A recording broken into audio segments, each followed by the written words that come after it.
Bismillahirrahmanirrahim. Assalamualaikum warahmatullahi wabarakatuh. Selamat pagi, salam sejahtera untuk kita semua. Perkenalkan, saya Adi Mawardin, dosen program studi Teknik Sipil Fakultas Teknologi Lingkungan dan Mineral Universitas Teknologi Sumbawa. Saat ini, saya mendapatkan amanat untuk dapat mengajar dan mengampu beberapa mata kuliah rekayasa hidrologi, hidrolika saluran terbuka, rekayasa pantai, pengelolaan sumber daya air, dan teknik drainase.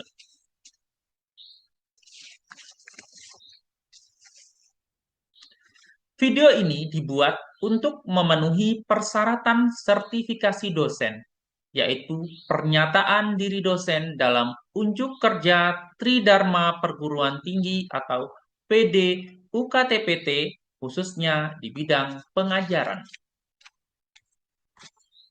Dalam video ini berisi tentang penjelasan deskripsi mata kuliah teknik drainase dengan metode DIA yang disertai cuplikan proses pembelajaran yang dilakukan di kelas.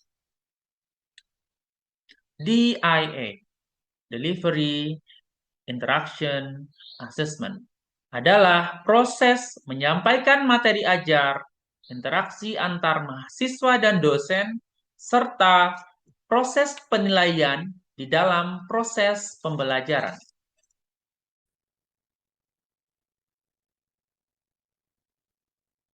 Mata kuliah Teknik Drainase memiliki kode SPL 134 dengan bobot 2 SKS. Mata kuliah ini wajib diambil oleh mahasiswa semester 7 dengan bahasa pengantar bahasa Indonesia. Mata kuliah ini membahas prinsip dan perancangan sistem drainase, mencakup pemahaman jenis, pola, dan fungsi drainase.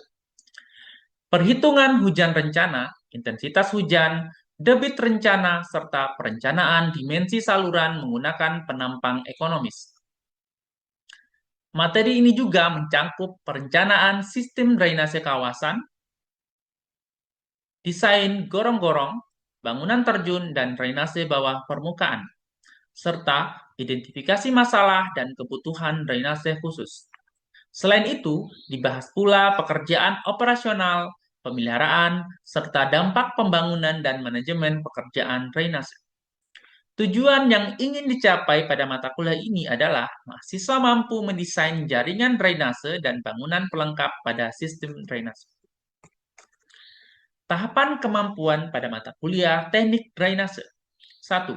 Mahasiswa mampu menjelaskan jenis, pola, dan fungsi jaringan drainase. 2. Mahasiswa mampu menghitung hujan rencana dan intensitas hujan. 3. Mahasiswa mampu menghitung debit rencana. 4. Mahasiswa mampu merencanakan dimensi saluran drainase dengan menggunakan saluran penampang ekonomis. 5. Mahasiswa mampu merencanakan sistem drainase kawasan berdasarkan data yang ada. 6. Mahasiswa mampu mendesain gorong-gorong. 7. Mahasiswa mampu mendesain bangunan terjun. 8. Mahasiswa mampu mendesain, mengidentifikasi masalah dan kebutuhan drainase bawah permukaan. 9. Mahasiswa mampu merencanakan drainase bawah permukaan dan drainase khusus. 10. Mahasiswa mampu mengidentifikasi pekerjaan drainase, operasional, dan pemeliharaan, serta dampak pembangunan dan pelaksanaan manajemen pekerjaan drainase. Proses pembelajaran terdiri dari kuliah, ceramah, metode pembelajaran tanya-jawab, diskusi, dan studi kasus atau case method. Komponen evaluasi terdiri dari presensi 10%, tugas atau case method 40%, kuis 10%, ujian tengah semester atau UTS 20%, ujian akhir semester atau UAS 20%. Buku referensi yang saya gunakan, pertama, buku Sistem Drainase Perkotaan yang Berkelanjutan oleh Suripin 2004. 2. Buku Drainase Perkotaan oleh Wesley 2018. 3. Buku Hidraulika Saluran Terbuka oleh Ventecho 1984. Sistem pembelajaran terdiri dari perkuliahan langsung atau sinkronus, perkuliahan, kuis, UTS, dan UAS. Asinkronus, e-learning melalui portal.uts.ac.id untuk pengumpulan materi, kuis, dan tugas. Mata kuliah prasyarat. Untuk mata kuliah teknik drainase terdiri dari mata kuliah hidrolika saluran terbuka dan rekayasa hidrologi.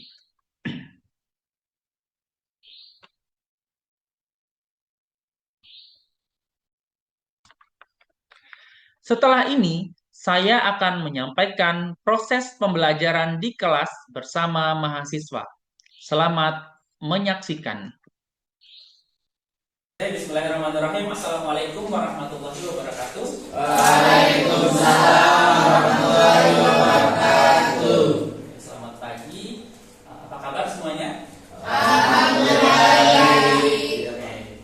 Jadi kita pada hari ini kita masuk pada materi pertemuan ketiga, mana materinya terkait dengan debit rencana. Jadi di mana di sini kemampuan akhir yang direncanakan adalah mahasiswa mampu menghitung debit rencana. Kemudian bahan kajiannya adalah nilai koefisien pengaliran gabungan kawasan dan debit rencana metode rasional. Oke, jadi ini adalah bentuk suatu daerah aliran sungai,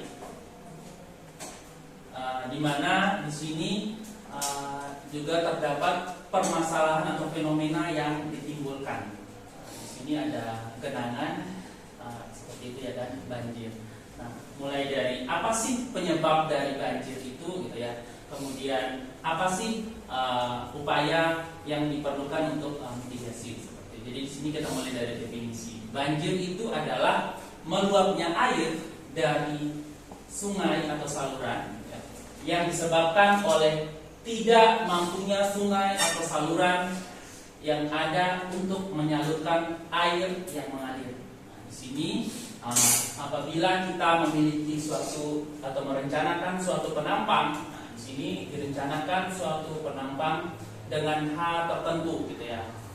Nah, apabila terdapat atau terjadi perubahan ketinggian H, misalnya di bagian sini, apakah ini bisa kita katakan sebagai banjir, gitu ya? Jadi iya, kita katakan sebagai banjir, walaupun di sini sudah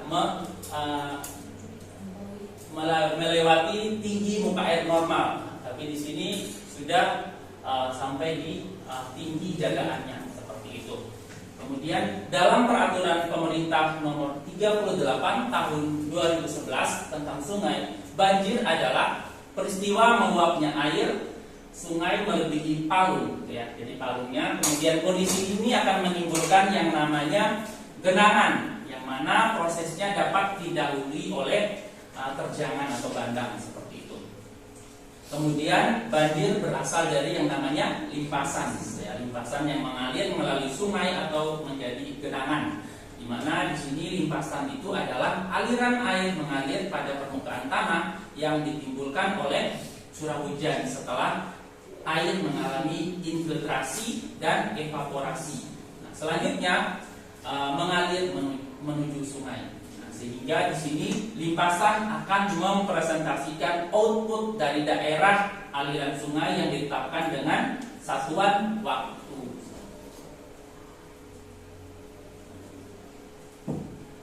Apa saja sih penyebab banjir itu? Jadi secara umum penyebab dari banjir itu diklasifikasikan menjadi dua kategori. Jadi di sini banjir yang disebabkan oleh faktor alamiah, dan ada juga banjir yang disebabkan oleh tindakan manusia seperti itu. Nah, kalau banjir yang disebabkan oleh faktor alamiah itu mulai dari curah hujan, kemudian pengaruh fisiografi, kemudian erosi dan sedimentasi, kemudian ada kapasitas sungai, kemudian kapasitas drainase yang tidak memadai, dan pengaruh dari air pasang atau yang kita kenal sebagai rob, gitu ya, banjir rob. Nah, sedangkan untuk tindakan manusia, jadi tindakan manusia itu mulai dari merubah kondisi daerah pengaliran sungainya, kemudian kawasannya kumuh, kemudian sampah, kemudian terjadinya perubahan drainase lahan, kemudian bendung dan bangunan air, sampai ke kerusakan penurunan fungsi pengendali banjir. Itu. Ini adalah penyebab. Selanjutnya, bagaimana dampaknya? Nah, di sini dampaknya itu ada 3. Di situ dampak primer, kemudian dampak sekunder, kemudian ada dampak tersier.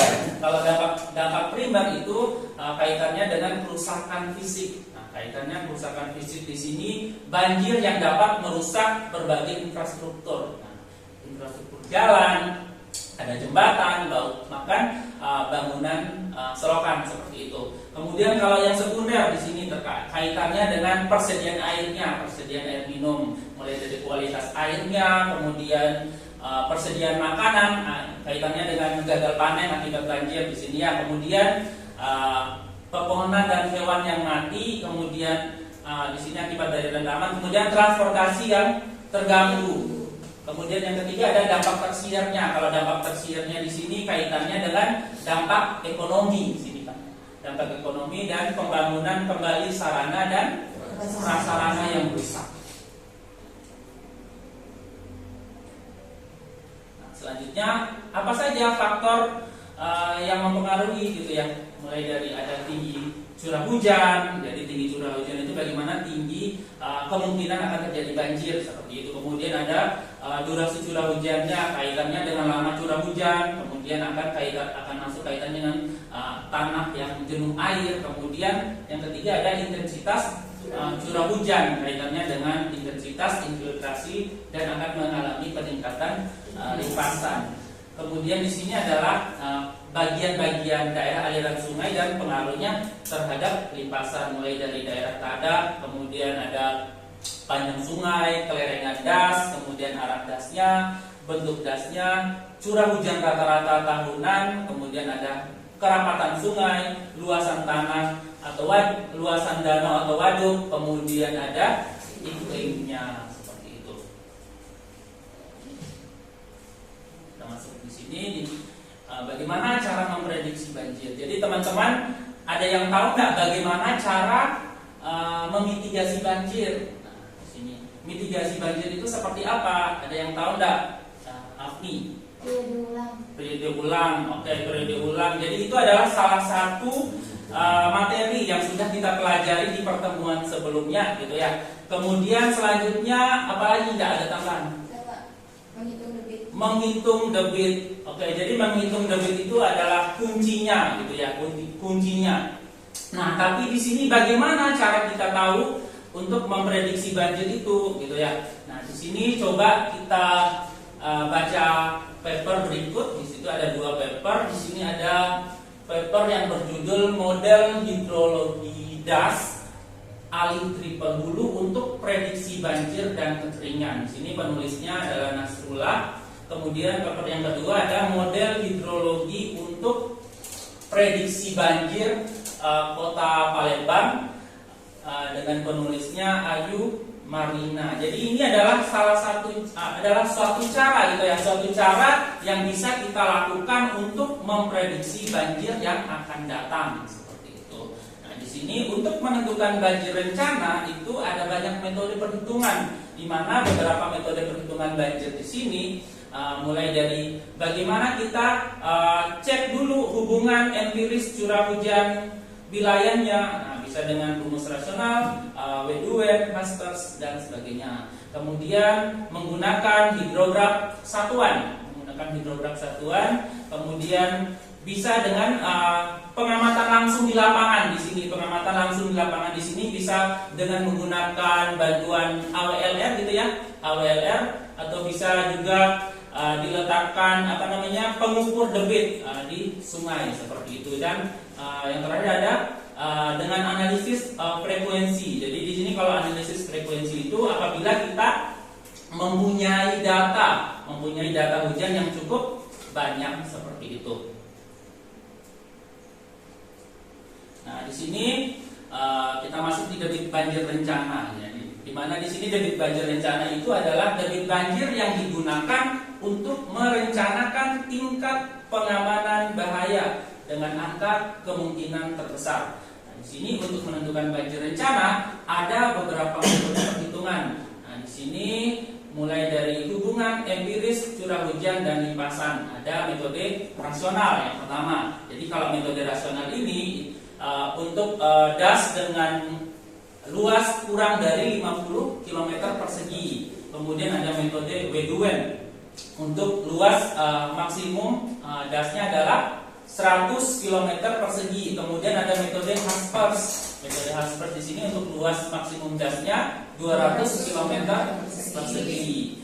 Nah, di sini kalau untuk metode rasional itu yang akan kita bahas lebih detail di sini biasanya untuk das yang maksimum 50 km persegi. Tetapi juga ada pendapat lain bahwa ketika luas dasnya mencapai 50 km persegi sampai 200 km persegi juga diizinkan bisa menggunakan metode rasional. Nah, selain itu ada metode hidrograf banjir rancangan satuan sintetis Nakayasu. Nah, biasanya di sini untuk satuan sintetis Nakayasu itu untuk luas das yang lebih besar dari 200 km persegi di sini.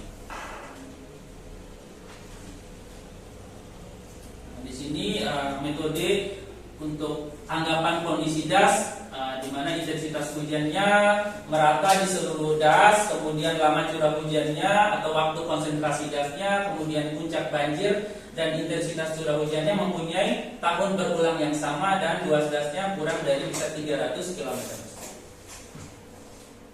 Kemudian ini adalah rumus untuk metode rasionalnya. Nah, di sini ada Q sama dengan alfa dikali C dikali I dikali A. Di mana untuk alfanya itu adalah koefisien pengalirannya, koefisien yang setara dengan 1/3,6 atau 0,278. Kemudian untuk Q-nya itu adalah debit banjir rancangan dengan kala ulang tertentu. Kemudian untuk C-nya itu adalah koefisien pengalirannya. Kemudian I adalah intensitas hujan kala ulang tertentu. Jadi I sama Q itu saling berkaitan seperti itu. Kemudian untuk A-nya itu adalah luas daerah pengalirannya dalam kilometer persegi. Jadi untuk menghitung banjir rancangan dengan metode rasional itu digunakan beberapa komponen, yaitu ada komponen waktu konsentrasi atau TC, kemudian intensitas curah hujan atau I-nya, kemudian ada koefisien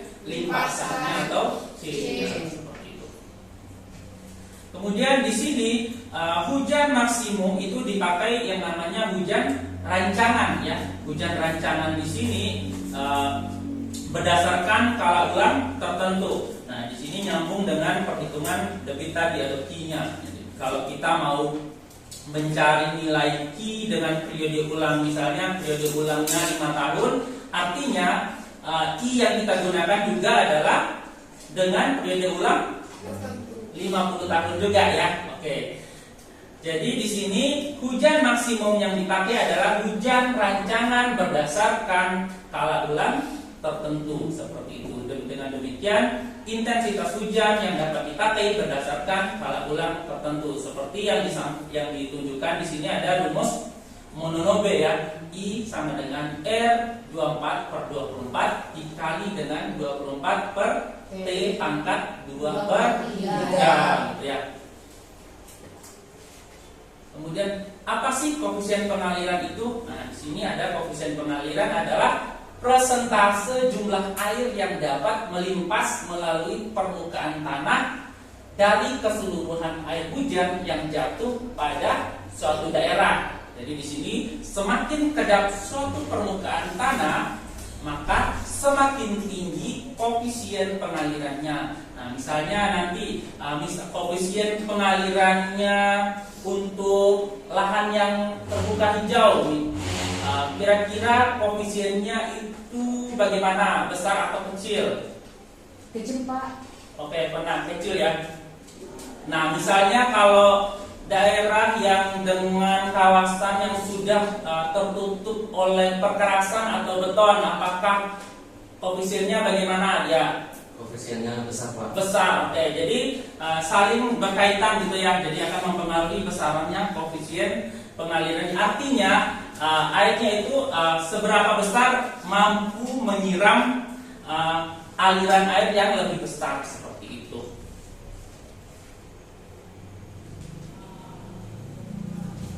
Oke, di sini koefisien pengaliran yang faktor utama yang mempengaruhi koefisien pengaliran itu ada kaitannya dengan laju infiltrasi tanah. Nah, kalau di sini disampaikan terkait dengan persamaan yang digunakan. Nah, di sini misalnya kita memiliki suatu daerah pengaliran sungai gitu ya. Jadi daerah pengaliran sungai itu memiliki beberapa tata guna lahan seperti itu. Misalnya ada tata guna lahan pemukiman gitu ya. Kemudian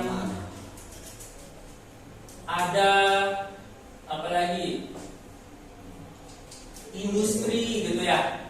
Kemudian di sini ada kawasan hutan. Jadi di sini akan mempengaruhi yang namanya rumus perhitungan C-nya gitu ya, C gabungannya di sini. Misalnya di sini C-nya itu jadi namanya C gabungan gitu ya. C gabungan sama dengan kalau di sini C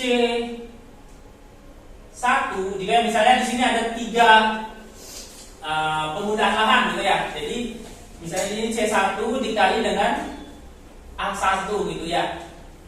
Kemudian ditambah C2 dikali A2 ditambah C3 dikali A3 dibagi dengan luas totalnya itu A1 ditambah A2 ditambah A3. Jadi ini dinamakan sebagai koefisien pengaliran gabungan di suatu daerah pengaliran sungai seperti itu.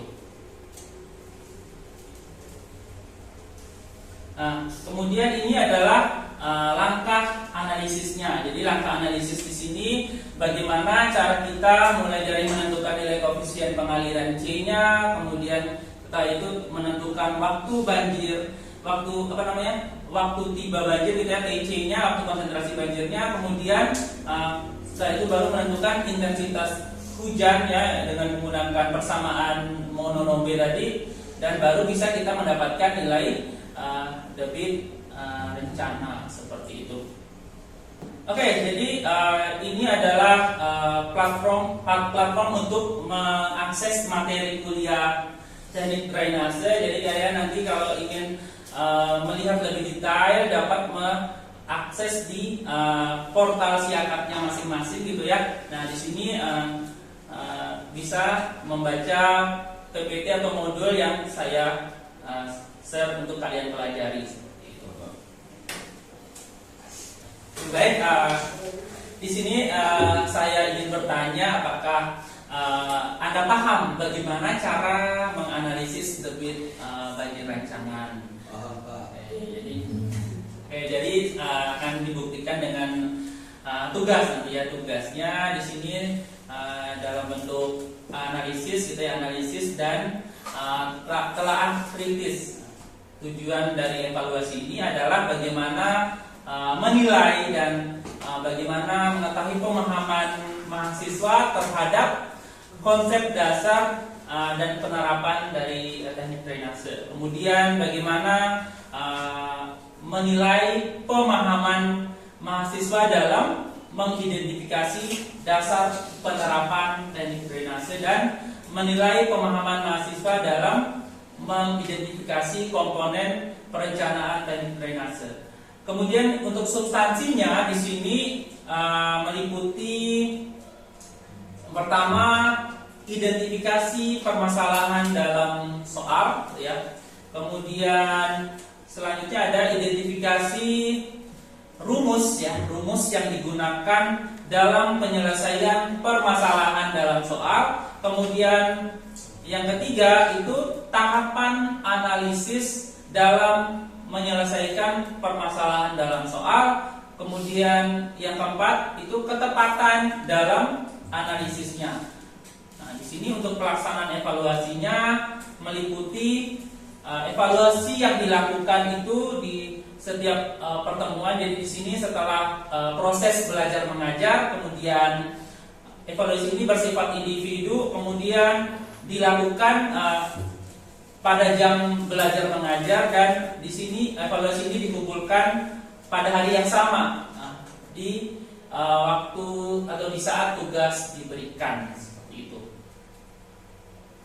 Kemudian di sini rubrik penilaiannya. Jadi di sini akan saya jelaskan untuk rubrik penilaiannya, bagaimana cara mendapatkan nilai maksimal. Intinya nilai maksimal itu nilai yang maksimalnya 100 gitu ya.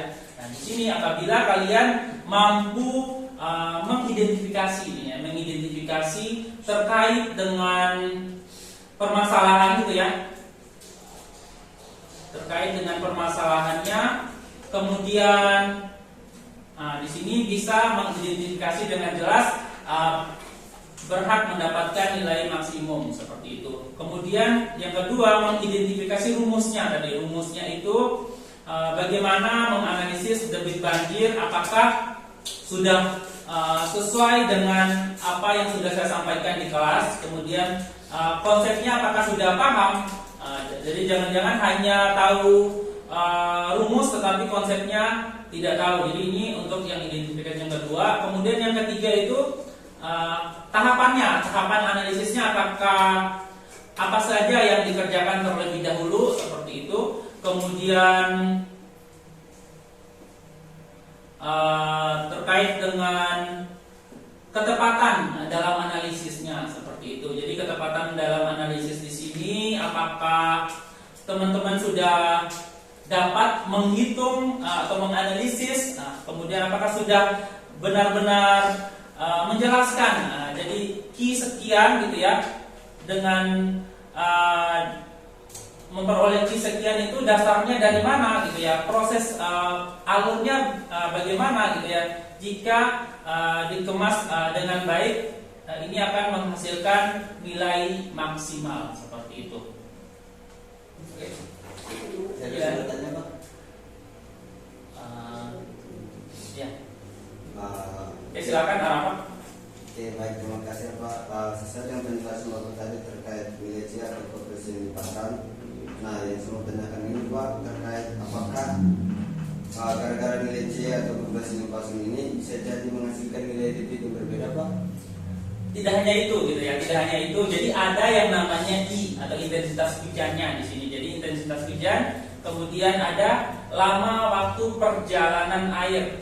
Di sini kemudian ada dari segi morfologinya juga. Dari segi morfologinya itu ada kemiringannya. Jadi kemiringannya apakah ada yang curam atau ada yang landai. Jadi akan mempengaruhi di situ. Nah, jadi ini adalah lesson learned ya.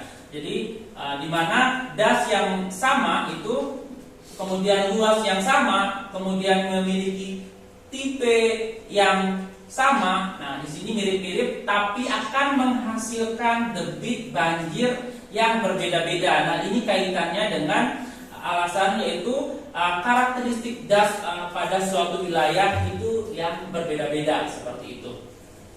Ada lagi yang ingin bertanya? Afni, Caca, Pena? Oke, baik. Kalau sudah tidak ada pertanyaan, saya tutup pertemuan hari ini. Terima kasih atas perhatiannya. Assalamualaikum warahmatullahi wabarakatuh.